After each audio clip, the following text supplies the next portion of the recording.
You're in a high-stakes planning meeting. Your manager leans forward and says, "We're launching this project in 4 weeks." You do the mental math. You know that similar projects took at least 8 weeks, so you know this timeline is impossible. You look around the table and everyone is nodding. They're saying yes, but you know very well this is impossible. What do? Do you speak up or do you stay quiet like your colleagues? Well, most people stay quiet, and then a month later, they watch the project fail, exactly like that predicted. Today, I'm going to show you how to disagree with your boss in a way that makes you look strategic, not difficult. Hi, welcome to the Practical Business English Lab with me, Caroline. On this channel, I give you phrases that you can use immediately at your work. Today, we're tackling one of the hardest skills, professional disagreement. I'm gonna teach you how to push back without sounding negative and without damaging the relationship with your boss. Let's get into it. Let's be honest. When your boss suggests something that you know won't work, it is scary. Maybe the budget is too low, and maybe the approach is wrong, but your brain starts screaming. If I say something, I'll look like I'm not a team player. If I disagree, I'll seem negative. So you say nothing. Or you say, okay, if you think that's the best. And then the disaster happens. The deadline is missed, the client is unhappy, and you're left thinking, I should have said something. Here is the truth. Good managers want to hear your concerns. They actually want to avoid expensive mistakes. So what do they want? They want you to talk to them. And what don't they want? For you to sound rude or dismissive. So today, let's learn how to do that.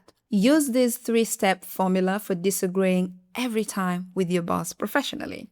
Step 1. Acknowledge their perspective. Start by showing you understand the goal. I see where you're coming from. I understand we want to launch this quickly. So this stops them from getting defensive. You aren't attacking their ideas, you're rather aligning with their objectives. Step 2. Add your concern. So use transition bridges like however or at the same time. Notice I didn't say but. But cancels out everything you just said. However adds one new layer to the conversation. Step 3. Offer an alternative. Never ever point out a problem without offering a path forward. This is what separates complainers from problem solvers. Let's look at some exact phrases that you can use. Phrase 1. I see where you're coming from with the month-end goal. However, I'm concerned we won't have time for quality testing. What if we did a soft launch instead? Phrase 2. I understand the goal, at the same time is softer. So use this if the relationship is sensitive. For example, I understand the goal is to cut costs. At the same time, have we considered how this might impact customer support? Phrase 3. That's one approach. Another option might be. So this is very brilliant because you aren't technically disagreeing, you're actually presenting options.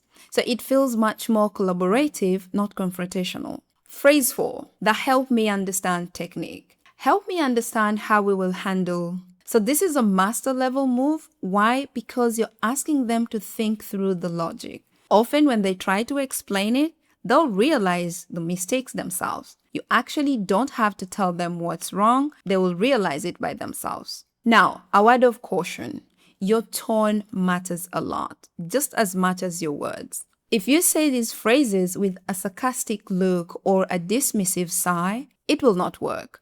So keep your voice calm, keep your body language open, show that you're trying to help the team succeed. Also, pick your battles. If you disagree with every single thing, you will get a reputation of being difficult. So save your pushbacks for the things that really matter.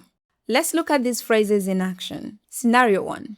The impossible timeline. I see where you're coming from. We want to be first to the market. However, based on the last launch, 8 weeks was the minimum for testing. Could we launch the core features first to hit the date safely?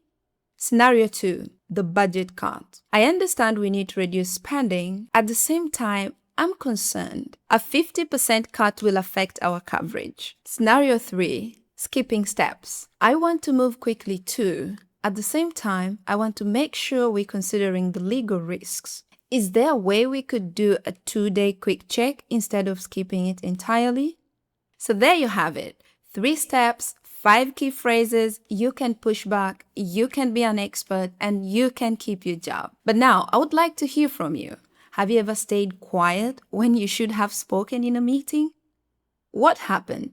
Share with us in the comment section below. If you want to keep building your professional presence and enjoy phrases that I offer here, please remember to subscribe, like, and share. In our next video, we'll be covering what to say at work when you make a mistake, how to own it without losing respect.